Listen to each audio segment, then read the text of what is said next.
Shalom Avracha. Parashas Massei teaches us about the journeys of the Jewish people in the wilderness. And we have a long list of names, of place names, that the Jewish people traversed to and from. And the question is, why are all these names important? Surely the Jewish people would have been much better off without them. They were due to enter the promised land immediately, but only because of the sin of the spies, they had to stay in the wilderness for 40 years until the entire generation died out. And during those 40 years, they traveled around to give time for everyone to die. Why are these names important? Why are these journeys significant? So the Magen Avraham teaches in Siman Tov Chav Ches that there's a minhag to read all of these 42 place names together in one aliyah.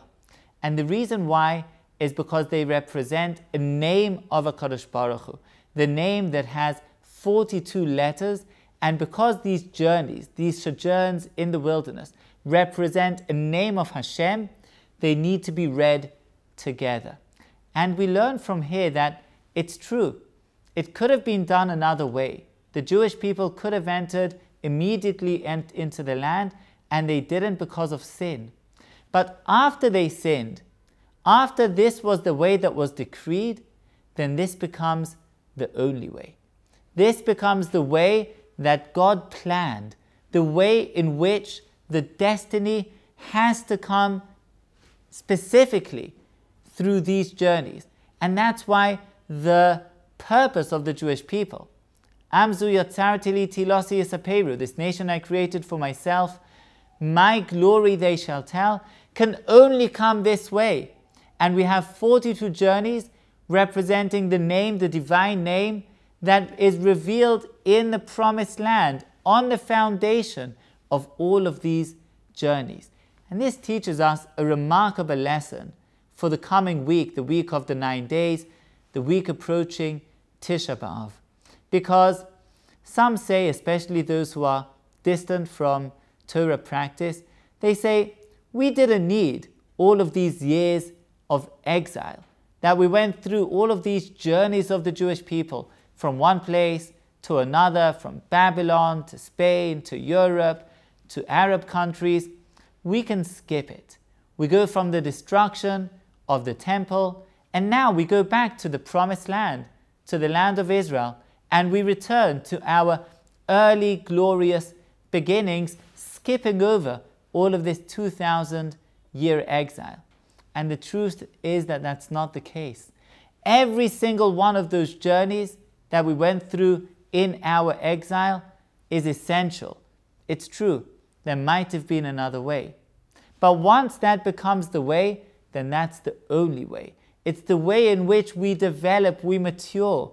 It's all of the wonderful baggage that we pick up along the way, those jewels, those pearls, whether it's pearls of wisdom, pearls of Torah, pearls of culture, pearls of ways of life that we take from Babylon and from Spain and from Europe and from Arab countries, and then we bring all of those together into Eretz Israel, into the promised land, and we build everything that we can build, this united edifice that brings together all the goodness that we gathered throughout those years.